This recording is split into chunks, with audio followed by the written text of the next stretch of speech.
Why? Every socialist leader dies rich, while the people stay poor. They all said the same thing, that they were different, that they were not in it for themselves, that this time the revolution was real.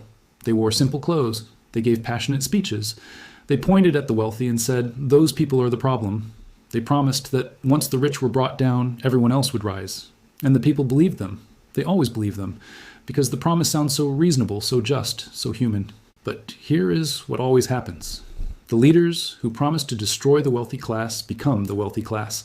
The men who rail against privilege build palaces for themselves. The revolutionaries who say they speak for the poor accumulate fortunes that the people they claim to represent could not earn in 1,000 lifetimes. This is not a coincidence. It is not a series of unfortunate exceptions. It is the pattern. It is the system. It is what power without accountability always produces. This is the Wealth Records, where every video will change how you see money, history, and the systems controlling your life. If you are new here, hit subscribe and turn on notifications, because what you're about to learn will change how you listen to every political promise you hear for the rest of your life. And I want you to answer something in the comments right now. Do you think socialist leaders genuinely believe in equality when they take power, or is it always about control from the very beginning? Drop your honest answer below. We read every single comment, and this one is going to be a serious conversation. Let us start with the man who became the symbol of socialist revolution for an entire generation. Fidel Castro ruled Cuba for nearly 5 decades. He dressed in military fatigues. He gave speeches that lasted 6 hours. He told the Cuban people that sacrifice was noble, that equality was the highest value, that material wealth was a corruption of the soul. The average Cuban survived on a government ration. $20 a month for a doctor, $15 for a teacher, enough rice, beans, and cooking oil to get through the week. If you were lucky. And Castro? Forbes magazine estimated his personal fortune at approximately $900 million. $900 million. In a country where the average salary was $20 a month. He owned a private island called Cayo Piedra off the Cuban coast. He had a luxury yacht, multiple mansions, a private yacht, a personal chef, his own private medical team of specialists, while Cuban hospitals ran out of basic medicine. When his former bodyguard, Juan Reynaldo Sanchez, wrote a book about life inside Castro's inner circle, the world got a glimpse of what the revolution's leader actually lived like. Private beaches, fine Scotch whiskey, lobster dinners, a lifestyle that would embarrass most Western billionaires. But publicly, Castro never stopped performing poverty. He wore the fatigues, he gave the speeches. He told the people that their suffering was a necessary sacrifice in the struggle against American imperialism. And the people, who had no free press, no political opposition, no way to verify anything, had no choice but to believe him, or pretend to. Because in Cuba, the alternative to belief was prison. Now let us go to Venezuela. Hugo Chavez arrived on the political scene in 1999 like a thunderstorm. Charismatic, furious, magnetic. He spoke the language of the poor with the conviction of a man who had lived it. He nationalized industries. He seized private farms. He redirected oil revenues into social programs. He told Venezuela's poor that the oligarchy had stolen from them for generations, and that he was going to take it back. And in the short term, with oil prices high, money flowed. Poverty rates fell, literacy programs expanded. Chavez was celebrated internationally as proof that socialism could work. But while Venezuela's poor were receiving subsidized food and free housing, Chavez and the people around him were building something else entirely. When Chavez died in 2013, his daughter Maria Gabriela Chavez was reported to have a personal fortune of approximately $4.2 billion. $4.2 billion. In a country where the minimum wage at that time was worth less than $10 a month.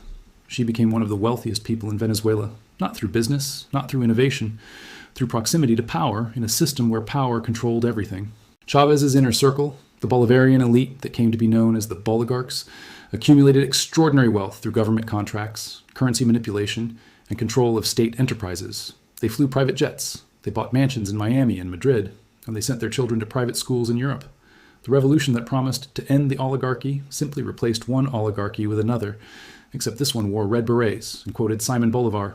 And when the oil money ran out, when the economy collapsed, when inflation hit 1,000,000%, the Boligarchs were fine. Their money was already safely offshore. It was the Venezuelan people who were left behind, eating from garbage bags, fleeing to Colombia on foot. Now let us talk about Robert Mugabe. Mugabe came to power in Zimbabwe in 1980 as a genuine liberation hero. He had fought against white minority rule. He had been imprisoned for 11 years. He had sacrificed real years of his life for the cause of his people. When he took power, Zimbabwe was one of the most agriculturally productive countries in Africa. It was called the breadbasket of Africa, It fed not just its own people, but exported food across the continent. Mugabe promised land reform. He promised to correct the injustices of the colonial era. He promised prosperity for the black majority that had been excluded for generations. Instead, he seized white-owned farms and handed them not to poor black farmers, but to his political allies, his military cronies, and members of his own inner circle, people who had no farming experience, who let the land sit idle or run it into the ground. Agricultural production collapsed. Zimbabwe went from exporting food to being unable to feed its own people within a decade. Inflation reached the most extreme levels ever recorded in human history. At its peak in November 2008, Zimbabwe's monthly inflation rate was estimated at 79 billion%, not per year, per month. The government printed $100 trillion notes that could not buy a loaf of bread. And Mugabe, he and his wife Grace, who became notorious for her extravagant shopping trips to Paris and Hong Kong, lived in extraordinary luxury. A private mansion in Harare, multiple properties, a farm, foreign bank accounts. Grace Mugabe earned the nickname Gucci Grace for her legendary spending sprees. On one trip to Hong Kong, she reportedly spent $100,000 in a single day, while Zimbabweans queued for bread that did not exist. When Mugabe was finally removed from power in 2017 at the age of 93, the settlement his family negotiated reportedly included immunity from prosecution, a monthly pension of $150,000, and the right to keep his properties. The man who destroyed Zimbabwe's economy retired in comfort. The people who lived through his rule retired into poverty. Now let us cross to Asia. Kim Jong Il ruled North Korea from 1994 until his death in 2011. North Korea is perhaps the purest expression of socialist ideology in the world today. Total state control, no private property, no markets, no freedom of any kind. The ideology is called juche, self-reliance, the idea that North Korea needs nothing from the outside world, that the Korean people are strong enough to build their own paradise.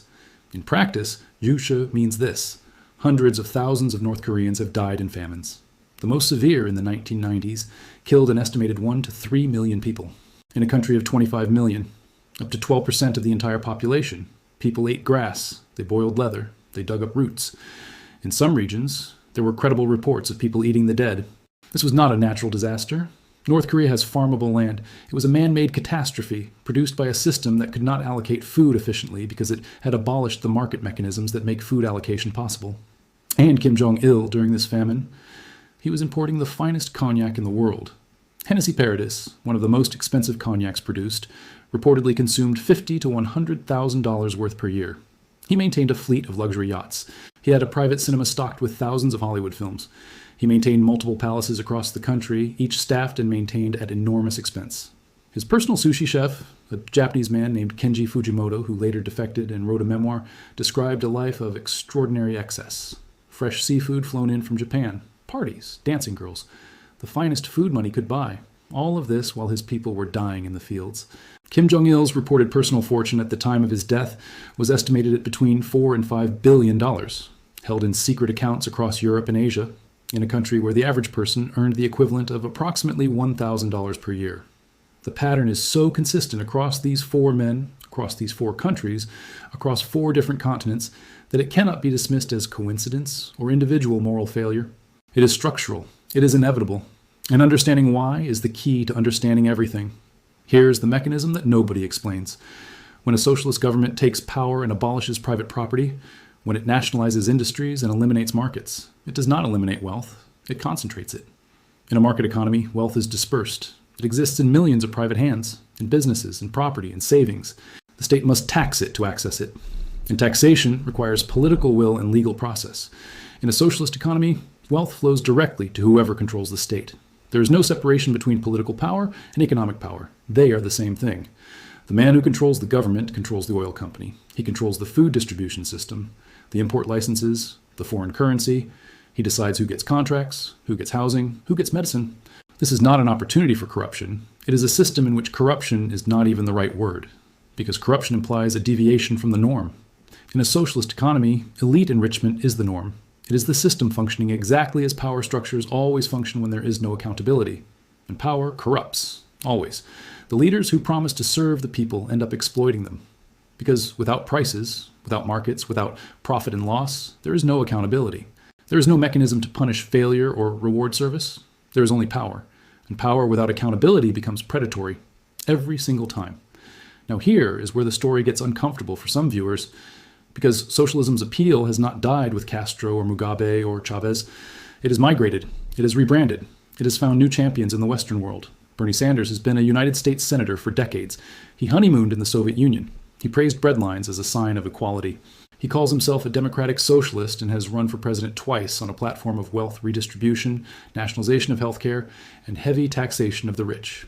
Bernie Sanders has a net worth of approximately $3 million. He owns 3 houses. He became a millionaire by writing a book about economic inequality. Now, $3 million is not $900 million. Bernie Sanders is not Fidel Castro. The United States has institutions, a free press, democratic accountability that prevent the kind of predatory accumulation that Castro or Mugabe achieved. That is exactly the point. The reason Western socialist politicians do not become billionaires while their constituents starve is not because they are more virtuous than Castro. It is because the systems around them, the free press, the independent courts, the democratic elections, the private property rights, prevent it. The institutions of liberal democracy and market capitalism act as a cage around political power. They limit what leaders can do with that power. They create accountability that socialist systems deliberately dismantle. Jeremy Corbyn in Britain, Bernie Sanders in America, these men operate within systems they want to fundamentally change.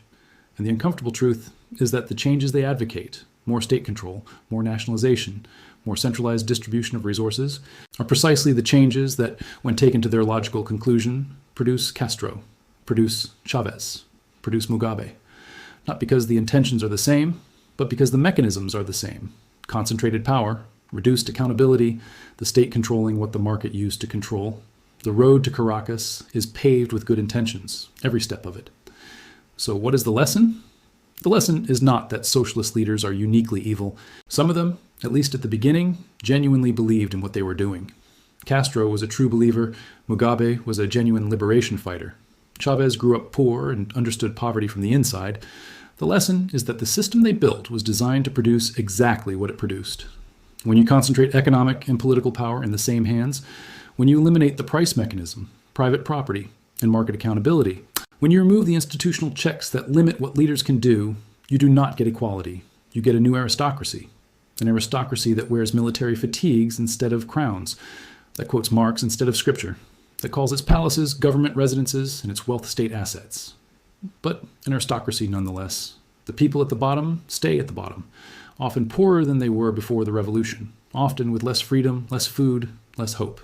While the people at the top, the ones who promised to abolish the top, live better than the elites they replaced. This is not a bug in socialism. It is the feature. It is what always happens when power has no price and accountability has no mechanism.